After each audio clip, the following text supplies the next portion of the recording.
चीन के वुहान शहर से दुनिया भर में मौत का तांडव मचा रही कोरोना महामारी के चलते मध्य प्रदेश के पिछले कई महीनों से स्कूल व कॉलेज पूरी तरह से बंद पड़े हैं। हालांकि अब मध्य प्रदेश में कोरोना की रफ्तार में कमी आई है, जिसके चलते शासन प्रशासन कोरोना गाइडलाइन में सख्ती में राहत देते हुए स्कूल व कॉलेज की नियमित कक्षाओं की अनुमति दी है। 10 जनवरी से नियमित कक्षाएं शुरू होने से पहले इंदौर के देवी अहिल्या विश्वविद्यालय द्वारा खास तैयारियां की जा रही है, ताकि विद्यार्थियों को कोरोना संक्रमण से बचाया जा सके।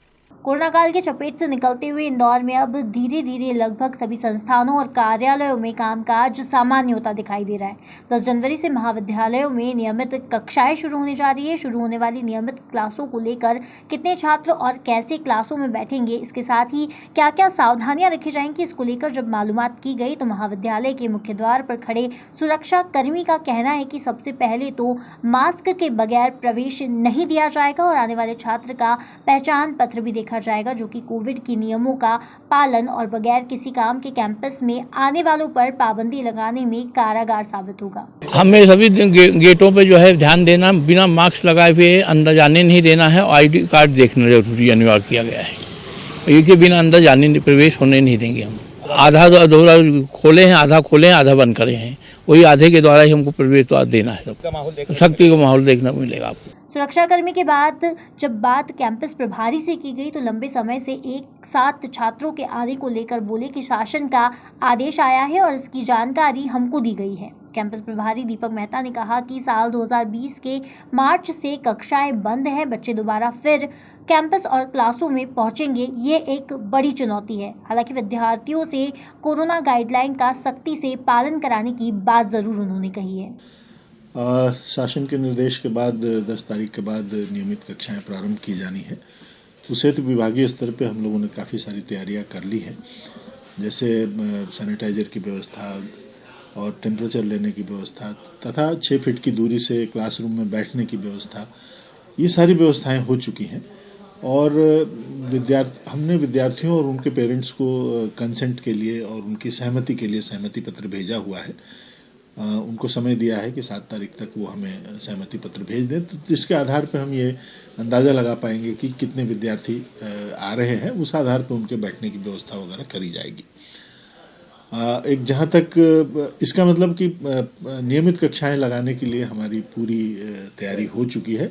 छोटी मोटी तैयारियां जो फिनिशिंग टच जो है वो हम कर रहे हैं। एक जगह करी जाएगी, मतलब कि नियमित तक इसका मतलब कक्षाएं लगाने के लिए हमारी मोटी तैयारियां जो फिनिशिंग टच हो चुकी है। छोटी एक जज जो है वो हम कर रहे हैं, मिलकर के शासन से बात कर रहे हैं कि जो बाहर का विद्युत कक्षाएं लगाने के लिए हमारा रहेगा, ये जरूर चिंता का विषय है। हालांकि ये जो बात ठीक कह रहे हैं कि बाहर जो प्राइवेट हॉस्टल्स हैं वो खुल गए हैं और वहाँ रहने की व्यवस्था हो सकती है, लेकिन विश्वविद्यालय के हॉस्टल्स भी अगर खुल जाएं, इसकी हम शासन से चर्चा कर रहे हैं। अगर खुल जाएगा तो विद्यार्थियों के लिए काफ़ी सुविधाजनक हो जाएगा। मैंने जैसा कहा कि अभी हमने सहमति मांगी है। मान लीजिए एक क्लास में अगर 50 बच्चा है, विद्यार्थी है, और 50 विद्यार्थियों की अगर मेरी क्लासरूम की व्यवस्था, जैसे मेरे पास बहुत बड़े हॉल हैं जिसमें 100 बच्चे 150 बच्चे एक साथ बैठ जाते हैं, तो उसमें तो मैं 50 बच्चे की भी क्लास लगा सकता हूँ। लेकिन अगर मेरे पास बैठक व्यवस्था छोटी है तो उस दिशा में मैं फिर उसको आधे बच्चे आज और आधे बच्चे कल करके बुलाऊंगा, आधे बच्चे करके बुलाऊंगा। लेकिन अगर मेरे पास बैठक व्यवस्था उपयुक्त है तो मैं पूरे बच्चे भी एक दिन बुला सकता हूँ। उसके लिए कोई मतलब और 6 फीट की दूरी मेंटेन हो सकती है। ये जरूर कह रहे हैं कि हाँ, मुझे जहाँ तक लग रहा है कि हमें अभी ब्लेंडेड मोड में चलना पड़ेगा। ब्लेंडेड मोड का मतलब कि बच्चे कुछ समय के लिए क्लासेस में आएंगे, कुछ समय उनकी ऑनलाइन क्लासेस भी चलती रहेंगी, सो दैट कि सारे विद्यार्थियों को विभाग में आकर के पढ़ने का मौका मिले। अगर संस्थान बहुत बड़ा है, बच्चे बहुत बड़े हैं, तो ये भी एक मॉडल हो सकता है कि एक क्लास 2 दिन के लिए आई, फिर अगली दूसरी क्लास दूसरे 2 दिन के लिए आई, अगली दूसरी क्लास अगले 2 दिन के लिए आई, बाकी 4 दिन मतलब 2 दिन यहाँ आकर के पढ़ा और बाकी 4 दिन वो ऑनलाइन पढ़ाई कर रहे हैं। तो ये हम ब्लेंडिंग का भी सोच रहे हैं विद्यार्थियों की संख्या बढ़ने के संदर्भ में। वहीं 10 जनवरी से शुरू होने वाली कक्षाओं को लेकर विद्यार्थियों ने खुशी जाहिर की है। छात्रों ने ऑनलाइन से बेहतर ऑफलाइन पढ़ने को बताया है और शासन के फैसले का स्वागत भी किया है। सर, जैसे गवर्नमेंट के गाइडेंस के अनुसार मतलब हमको डिस्टेंस बना के रखना है और मास्क और सैनिटाइजर और मतलब जो निर्देश मिले हैं हमको उसका पालन करते हुए हमको ऑफलाइन क्लासेस करना है। सर वो ऑनलाइन क्लास में मतलब कुछ भी बिल्कुल मतलब बहुत कम समझ में आता है, और जो ऑफलाइन क्लासेस में प्रैक्टिस भी हमारी रेगुलर होती रहेगी और हमको मतलब बढ़िया थोड़ा मतलब ऑफलाइन क्लास में ज़्यादा अच्छा लगेगा। Sir school of yoga. वहीं विश्वविद्यालय के ईएमआरसी संस्थान के प्रभारी प्रोफेसर अखिलेश सिंह का कहना है कि कोरोना को लेकर कक्षाओं में खास इंतजाम किए जा रहे हैं। इसके साथ ही अधिक विद्यार्थियों को कॉलेज आने पर 2 भागों में बांटा जाएगा। संस्थान प्रभारी का कहना है कि कक्षा में प्रवेश के लिए सभी विद्यार्थियों को अभिभावकों से सहमति पत्र लाना अनिवार्य होगा।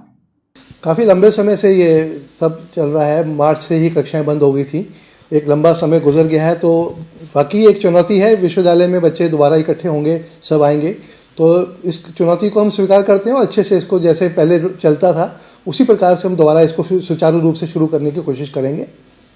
इसमें जो है जो शासन ने जो मापदंड बनाए हैं जो, और वो इन मापदंडों से हम सब अवगत हो ही चुके हैं, क्योंकि ये कोरोना को काफ़ी लंबे समय हो गया है। तो हमें जैसे बेसिक चीज़ें हैं उसके मास्क लगाना है, सैनिटाइजेशन का है और सोशल डिस्टेंसिंग का पालन करना, ये सारी चीज़ें हैं। ये जितने भी गाइडलाइंस हमको मिली है शासन से, इनका पालन हमको करना है और हम ये देखेंगे कि हर विभाग विश्वविद्यालय का इसको अच्छे से इसका पालन करे और किसी प्रकार की कोई परेशानी ना हो यहाँ पर। कुल मिलाकर शासन से आए आदेश के बाद नियमित कक्षाओं के लगने से पहले सुरक्षा उपायों के पुख्ता इंतजाम किए गए और तस्वीरें देखने के बाद इस बात से भी इनकार नहीं किया जा सकता है कि इसका पालन सख्ती से कराया जाएगा। फिलहाल देखना होगा कि लंबे अंतराल के बाद नियमित कक्षाओं में कितने विद्यार्थी उपस्थित रहते हैं। इंदौर से शकील सिकंदर की रिपोर्ट।